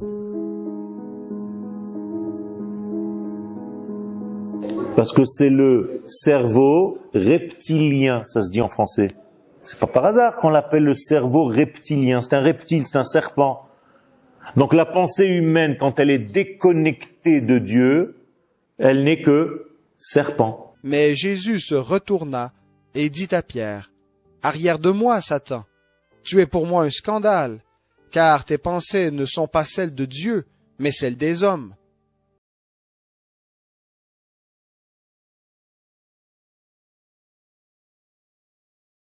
Et vous comprenez maintenant pourquoi la faute a eu lieu le 6e jour. Matthieu 10, 16. Voici, je vous envoie comme des brebis au milieu des loups. Soyez donc rusés comme les serpents et purs simples comme les colombes. Le mot exact en grec est phronimi, phronimoa. Selon le contexte biblique et le grec classique, cela peut signifier prudent, avisé, intelligent, sensé, sage dans l'action, réfléchi, habile avec discernement. Évangile selon Matthieu, Chapitre 23.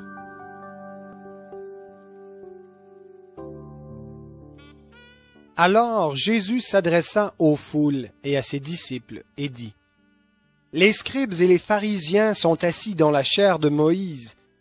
Faites donc et observez tout ce qu'ils vous diront, mais n'agissez pas selon leurs œuvres, car ils disent et ne font pas. Serpents, race de vipères, comment fuirez-vous la condamnation de la géhenne? Ici, au début de Matthieu 23, non seulement Jésus ordonne ici de suivre la Torah des pharisiens, ce qui est l'inverse de ce qu'enseignent les catholiques, mais surtout, il explique pourquoi il traite les pharisiens de serpents à plusieurs reprises. Ils possèdent la connaissance et l'intelligence, mais ne la mettent pas en pratique. Font la morale aux autres, donnent des leçons, réprimandent, mais n'appliquent pas ce qu'ils enseignent, et n'ont pas d'amour ni de shalom pour leur prochain. Je ne suis pas venu pour abolir mais accomplir. En vérité, je ne vous le dis, jusqu'à que le ciel et la terre ne passent, pas un seul iota, pas un seul trait de lettre de la loi ne passera jusqu'à que tout soit arrivé. Matthieu 23, 2. Les scribes et les pharisiens sont assis dans la chaire de Moïse. Faites donc, et observez tout ce qu'ils vous disent, mais n'agissez pas selon leurs œuvres.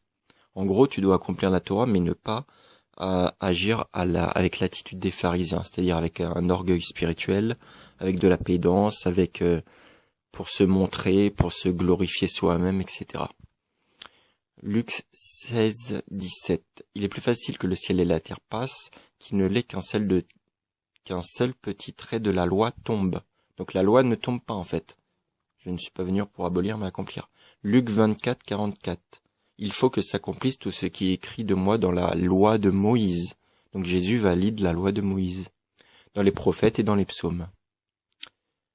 Ensuite, Jean 5, 46. Donc Jésus parle aux Juifs, il lui dit, si vous croyez en Moïse, vous croyez aussi en moi, car c'est de moi qu'il a écrit. Les pharisiens étaient une secte qui avait, si j'ose dire, vidé le judaïsme, la loi, de son âme, de son esprit, de son cœur, comme on va le voir dans le Balatourim, il fait allusion à ça.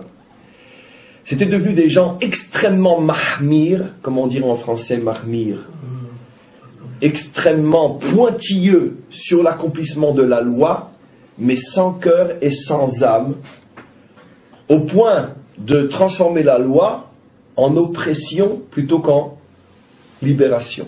Prouchim qui veut dire les séparer.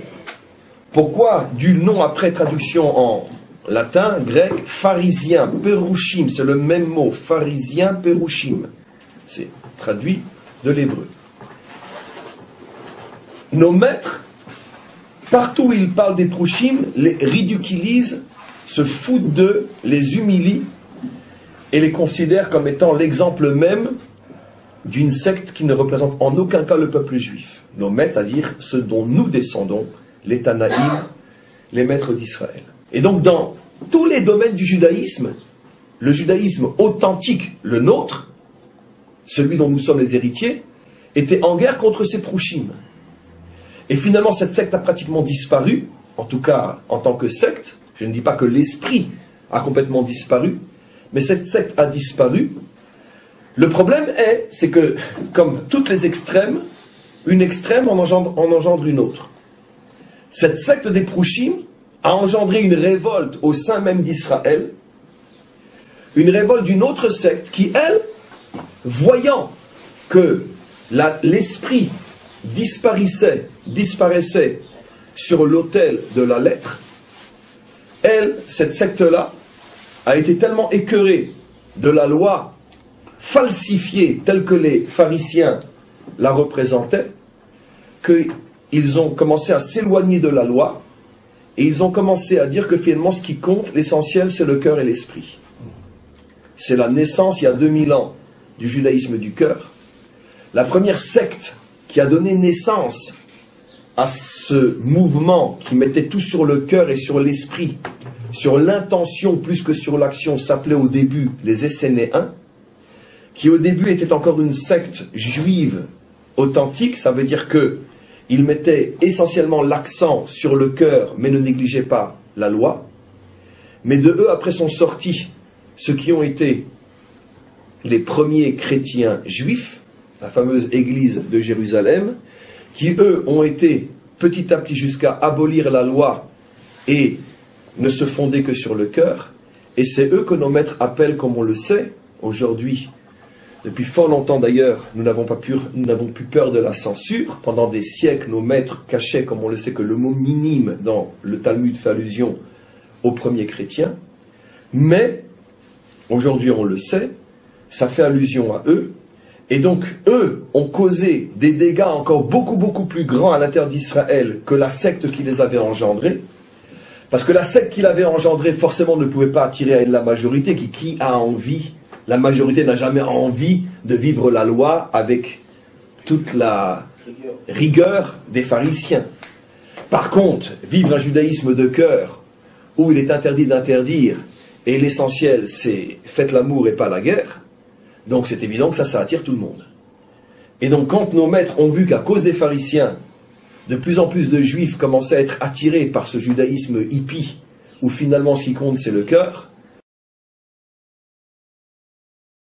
et vous savez tous que ce que le Ari Akadosh révèle, maintenant on va rentrer dans du plus dynamique sur le plan spirituel, que le Ari Akadosh révèle qu'en vérité les 4 exils d'Israël correspondent aux 4 lettres du nom divin. Ça vous l'avez déjà entendu des milliards de fois, mais vous l'entendrez jamais suffisamment assez, puisque même moi, je veux dire, je sais pas que je le dis, j'apprends de nouvelles choses, enfin je le dis, je l'étudie pour le redire, j'apprends de nouvelles choses, c'est infini puisqu'on parle des lettres du nom divin. Et chaque exil vient pour voiler une des lettres du nom divin, traduit en français de l'an 2016, c'est-à-dire que l'exil a pour but de voiler une partie de l'identité divine ou juive authentique. C'est-à-dire qu'en français, il voulait faire quoi? Il voulait dévoiler à ses enfants que l'exil en Égypte n'était que la pointe du Yud, mais qu'après la pointe du Yud, il y aurait le corps du Yud, Babylonie, il y aurait le premier Hé, perse, il y aurait le Vav, Yavan, les Grecs, il y aurait le dernier Hé, qui est l'exil de Édom, notre exil, nous on est dans le dernier Hé, l'exil de Édom. Yitzhak Avinu, qui était prophète, a vu que sa descendance descendrait en galoute pendant 2000 ans après la destruction du deuxième temple. Eh ben, tous les jours, on demande à Hachem de reconstruire Jérusalem, etc. Voilà, ça fait 2000 ans. Tous les jours. Il y a des milliers de gens qui demandent ça. Tous les jours. Tous les jours. Et ça fait 2000 ans qu'on est en exil parce qu'on n'est pas unis. Le dernier Hé, qui est l'exil de Édom, notre exil, nous on est dans le dernier Hé, l'exil de Édom. Quand le serpent fut maudit, ses mains et ses pieds furent coupés. Targum Jonathan sur Genesis 3.14. Le serpent dit, j'irai et je frapperai Adam dans ses pieds car là se trouve sa faiblesse. Pirkei de Rabbi Eliezer, chapitre 14. Le serpent regarde le talon car il ne peut atteindre le visage. Zohar 36b. Le talon est le secret de la fin des degrés saints. Zohar 231a. Le serpent inférieur s'attache aux pieds afin d'aspirer ce qui descend des jambes. Zohar 169b. Les jambes sont appelées les colonnes du corps. Lorsqu'elles sont affaiblies, le serpent reçoit la force. Tikkunei Zohar Tikkun 21. Les mains de l'homme doivent être pures, afin que le serpent impur ne repose pas sur elles durant la nuit. Zohar 184 Beb. Celui qui dort sans laver ses mains donne pouvoir au serpent impur. Zohar 10b. Le serpent s'enroule autour des mains et des pieds des impies. Zohar 11a. Samaël monte sur le serpent et descend vers les pieds des hommes. Zohar 148a. Les pieds des justes écrasent le serpent ancien. Quand Israël se tient dans la sainteté, le serpent est sous leurs pieds. Zohar 272a. Le serpent attaque précisément le talon, car le talon est la partie sans conscience apparente. Rabbi Nachman of Breslov, Likutei Moharanikat. Le talon d'Adam contenait une lumière plus haute que l'orbite solaire. Rabbi Elazar dans Talmud Bavli. Le travail de la génération du talon du Mahia consiste à écraser la tête du serpent. Baal Shem Tov rapporté dans Keter Shem Tov. Les mains représentent l'action révélée, les pieds, la foi simple. Le serpent cherche à couper les deux. Rabbi Tzadok, HaKohen of Lublin, Pri Tzadik Bereshit 5. Avant la faute, Adam n'avait pas de peau épaisse au talon. Le serpent s'attacha là où la lumière se terminait. Isaac Luria, Etzraim Sha'ar Adam Kadmon. Dieu promet qu'un jour, un rejeton, la postérité de la femme assénera un coup mortel au serpent en lui écrasant la tête, ce qui semble être une bonne nouvelle. Pourquoi le serpent frappe-t-il au talon? Parce que le talon représente la partie la plus basse de l'homme. Bereshit Rabbah 20:5. Jacob resta boiteux de sa hanche, car Samaël l'avait touché. Bereshit Rabbah 67:3. Le serpent se tient entre les chemins afin de faire trébucher les pieds des hommes. Midrash Teilim sur Psaume 91. Le serpent n'a de prise que sur les pieds, car ils sont l'extrémité du corps. Zohar 170b. Le serpent mord au talon afin de séparer les jambes du corps supérieur. Zohar 160a. Les pieds de la Shekinah tombent dans la poussière lorsque Israël pêche. Zohar 289b. Le serpent se nourrit de poussière, c'est pourquoi il s'attache aux pieds. Zohar 263b. Quand les mains sont sanctifiées, le serpent inférieur perd sa force. Zohar 53a. Samaël chevauche le serpent et cherche les pieds laissés sans protection. Zohar 35b. Le juste élève les pieds hors de la poussière du serpent. Les mains de Moshe élevées affaiblissaient le serpent d'en bas. Zohar 5.8b. Leurs mains témoigneront contre eux, ainsi que leurs pieds de ce qu'ils faisaient. Coran Surat 24-24. Ce jour-là, nous scellerons leur bouche, et leurs mains nous parleront, et leurs pieds témoigneront. Coran Surat 36 ou 65. Quand Israël accomplit la Torah, ils deviennent les pieds du char céleste. Celui qui lave ses mains avec intention purifie les canaux saints. Zohar 184b. Lazare, lié de bande. Évangile selon Jean 11:44. Le mort sortit, les pieds et les mains liés de bande, et son visage était enveloppé d'un linge. Ici, Lazare est décrit comme lié aux pieds et aux mains lorsqu'il sort du tombeau. Le serviteur inutile, image du jugement. Évangile selon Matthieu 22:13. Liez-lui les pieds et les mains et jetez-le dans les ténèbres du dehors. Dans le Coran, les criminels au jour du jugement, sourate 69, verset 30. Prenez-le et liez-le, puis jetez-le dans la fournaise, puis attachez-le avec une chaîne de 70 coudées. Tu dors, petit? Oui. C'est pas qu'ils sont morts, ils sont vivants, mais ils sont endormis.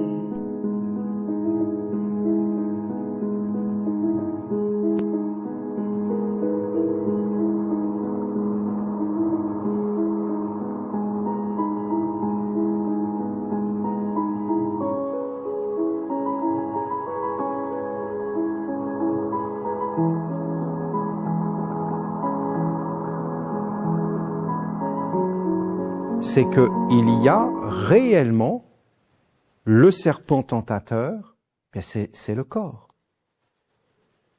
Le plus haut de ce serpent, mais c'est la pensée, c'est la tête. Vous savez, ce serpent, si vous voyez un homme, eh bien des fois vous avez un homme qui est une brute, un être vraiment méchant et cruel. D'ailleurs, le Midrash nous dit que si le serpent n'avait pas fait péché Adam, il aurait été le serviteur de Adam. Regardez dans le chapitre Gimel, au verset Aleph. Ve'anachash aya arum. Le nachash était... Que veut dire le mot arum? Arum, ça veut dire intelligent. Regardez dans Unkelos, vous avez la traduction en araméen. Ve'hivya, le nachash, ava hakim, était intelligent. C'est-à-dire, c'est quoi l'animal le plus intelligent? L'homme! Donc, ici, le mot nachash désigne l'homme, l'intelligence naturelle. C'est ça le nachash. Quelques midrashim sur le serpent. Premier point. Le serpent comme source de tentation. Bereshit Rabbah 24. Le serpent et le Yetzer Ha, mauvais penchant. L'idée. Le serpent n'est pas seulement un animal, il est une force intérieure de séduction et de transgression. Deuxième point. Le serpent perd ses pattes et sa dignité. Bereshit Rabbah 25. Avant la faute, le serpent avait des pattes et marchait debout. Après la malédiction, il fut condamné à ramper et manger poussière. Interprétation, chute ontologique du serpent, transformation physique comme punition spirituelle. Troisième point. Le serpent est le plus rusé. Bereshit Rabbah 19.1 est plus rusé que tous les animaux du champ. Le Midrash insiste, sa ruse est une intelligence détournée, utilisée pour introduire la faute. Quatrième point. Le serpent et la jalousie envers Adam Pirkei de Rabbi, Eliezer 13, Pirkei de Rabbi Eliezer. Le serpent voit Adam et Ève et devient jaloux de leur grandeur. Interprétation. Le serpent agit par désir de supplanter l'homme, il veut détourner l'ordre divin. Cinquième point. Le serpent, force de séparation, Zohar 35b. Zohar, le serpent introduit la séparation entre le haut et le bas, entre le saint et le profane. Interprétation kabbalistique, le serpent, principe de division, rupture de l'unité divine. Sixième point, le venin du serpent. Talmud Bavli, Shabbat 146a, le serpent injecte son venin dans l'humanité lors de la faute originelle.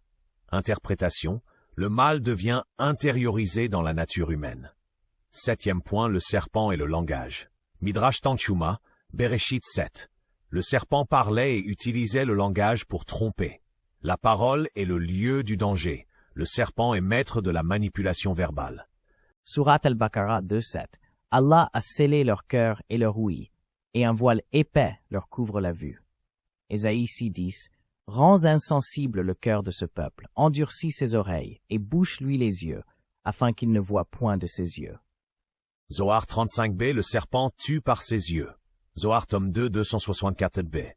Le serpent marche dans le monde et tue par son regard. Il se tient à la porte des hommes, et lorsque le jugement se réveille dans le monde, il lève les yeux et regarde. Alors l'esprit impur se répand. Heureux ceux qui se gardent de lui et marchent dans les voies de la Torah. Le serpent observe et tue par ses yeux, car lorsqu'il fixe son regard, un esprit impur se répand. Et les hommes ne prennent pas garde au regard du serpent, comme ils devraient prendre garde au mauvais œil. Car tout dépend du regard. Il existe un regard de bénédiction et un regard provenant du côté impur. Le serpent vient du côté impur, et son regard apporte la mort.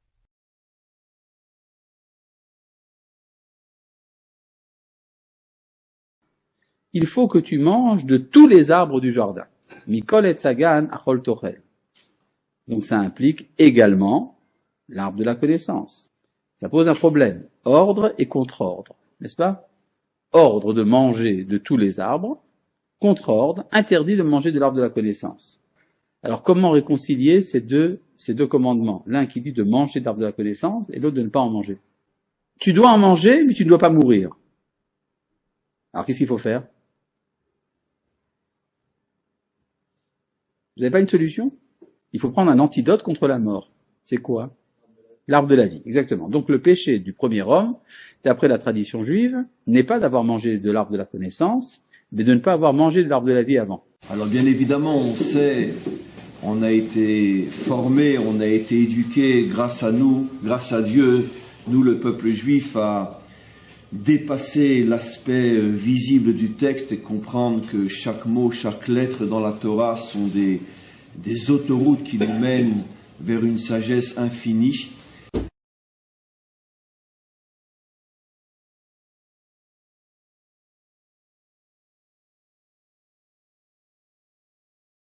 Midrash, Bereshit Rabbah 20 verset 11.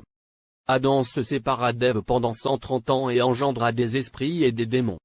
Genèse 5 verset 3. Adam vécut 130 ans et engendra Seth.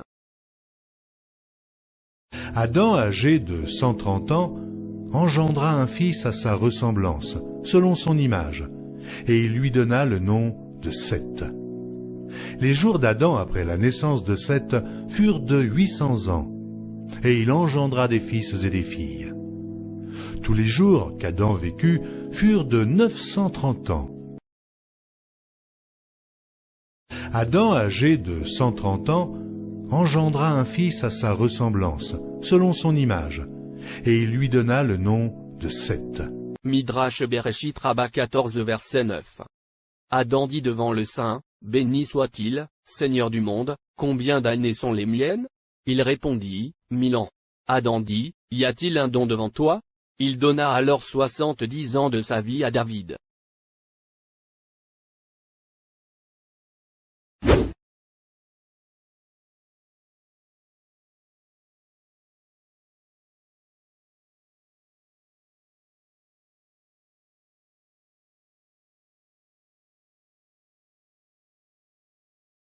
parce que des fois, à force de lire les versets, on ne se rend pas compte de quoi on parle. Entre le premier verset de Shemot et l'apparition de Moshe, il s'est écoulé combien d'années? C'est 20 versets dans la paracha, entre les deux. Entre Ele Shemot, Bene Israël, Abayim Mitzrayima, et combien qu'il y a eu? 130 ans. Bravo. 130 ans. Les fameux 130 ans, dit le Ari Akadosh, qui correspondent aux 130 ans que Adam s'est séparé de sa femme après la faute. Abraham, c'est marqué clairement, s'est séparé de sa femme. Adam, pardon, s'est séparé de sa femme pendant 130 ans. Ça veut dire qu'il a fallu à Adam 130 ans pour commencer lui aussi son propre retour. Puisque qu'est-ce que signifie à un niveau profond la séparation entre Adam et Chava? C'est la séparation entre l'âme et le corps, la séparation entre l'esprit et la force, la séparation entre Dieu et son monde, la séparation entre l'esprit et la lettre, la séparation entre l'idée et la réalisation, la séparation entre tous les séparés. Au bout de 130 ans, Adam et Chava arrivent à nouveau à s'unir et à faire sortir Chet, celui qui va reconstruire l'humanité. Bien sûr, avec tous les hauts et les bas. Chet. Pendant 130 ans, séparation totale. Ce qui veut dire, dit le Ari Akadosh, que Moshe naît 130 ans après la descente des tribus en Israël. Comment? En Égypte. Jacob a 130 ans lorsqu'il descend en Égypte. Dans la Torah, il déclare dans Genèse 47:9, « Les jours des années de ma vie sont de 130 ans. » Jacob déclare cela devant Pharaon. Les Mekoubalim, surtout le Isaac Luria, le Harizal, relient explicitement ces 130 ans aux 130 ans d'Adam. Selon lui, Adam a abîmé le monde pendant 130 ans après la faute. Yaakov vient réparer cela, et ces 130 années difficiles correspondent à cette réparation spirituelle. Le Hari explique même, les 130 ans de Yaakov furent des années de souffrance et d'exil. Dans le Zohar et les écrits kabbalistiques, 130 est lié aux étincelles perdues par Adam, aux forces spirituelles à réparer, à l'exil avant la délivrance.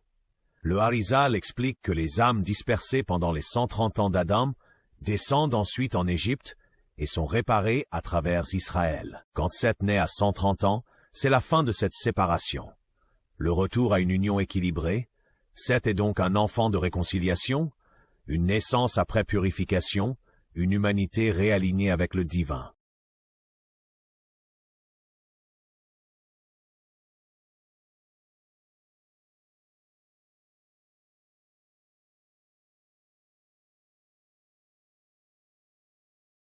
Qui est Chet? D'abord techniquement, d'abord d'histoire, qui est Chet?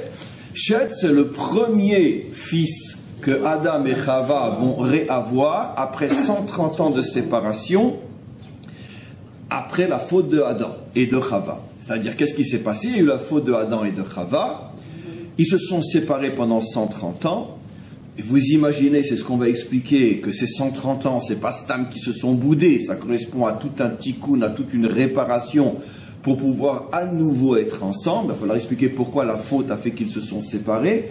Pourquoi après 130 ans, justement, ils sont à nouveau ensemble. Et à ce moment-là, ils mettent au monde Chet. Après 130 ans, ils sentent que ça y est, il y a un début de réparation, ils ne se sont pas trompés, ils s'unissent et naît Chet.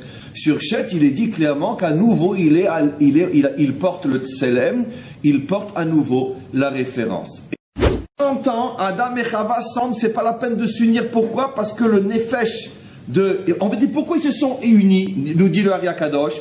Parce qu'ils voulaient faire le tikkun de leurs propres enfants qui étaient nés après la faute et qui étaient mal nés. Et ils savaient qu'en s'unissant, ils feraient revenir l'âme de Havel qui avait été tuée par Caïn, ils la feraient revenir pour commencer le tikkun. C'est comme s'ils faisaient revenir leur propre fils, sous la forme de Chet.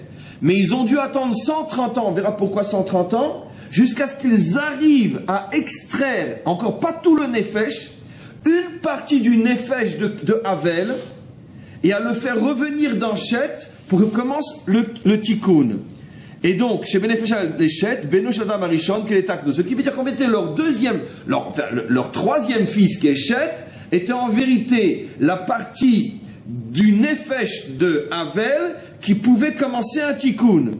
Ve'az, et à ce moment-là, Nistale kara mimena venitna le Bilam. Mais le mauvais côté du nefesh de Havel, écoutez-moi bien, que même Adam et Chava ne sont pas arrivés à réparer. Où il est parti ce mauvais côté? Il va tomber des siècles plus tard dans quel personnage? Bilham. Bilham va récupérer la mauvaise partie de l'âme de Havel, et Chet a commencé à récupérer la bonne partie, pas la bonne partie dans le sens de parfaite, sinon on n'a pas besoin de tikkun, mais la partie qu'on peut être metaken. C'est très important, mes amis, parce qu'après il y a énormément, comme je dis toujours quand j'étudie ce genre de passage, il faut comprendre que le Hari Akadosh, mes amis, et je le dis avec beaucoup d'émotion et de sérieux, le Hari Akadosh est le Kodesh HaKodashim de toute la Torah. C'est le laboratoire le plus haut qui existe. C'est-à-dire que lui, il révèle les choses telles qu'elles sont à la racine. C'est-à-dire que sans le Hari Akadosh, tu resteras toujours avec une compréhension limitée.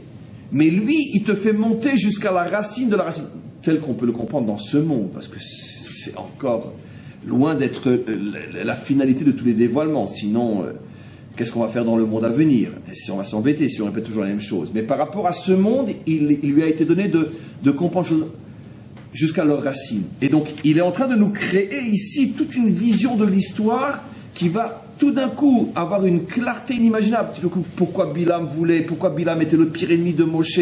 N'oublions pas que Moshe va se retrouver avec la meilleure partie du Nefesh de Havel. Alors que lui, il a hérité de la mauvaise partie. Tout d'un coup, ils vont se retrouver un jour l'un contre l'autre, etc. Tout ça, on comprend d'après l'origine de leur âme. Merci pour votre visionnage. Je vous mets en description des informations supplémentaires. Partagez si vous appréciez mon travail. À bientôt pour la partie 2.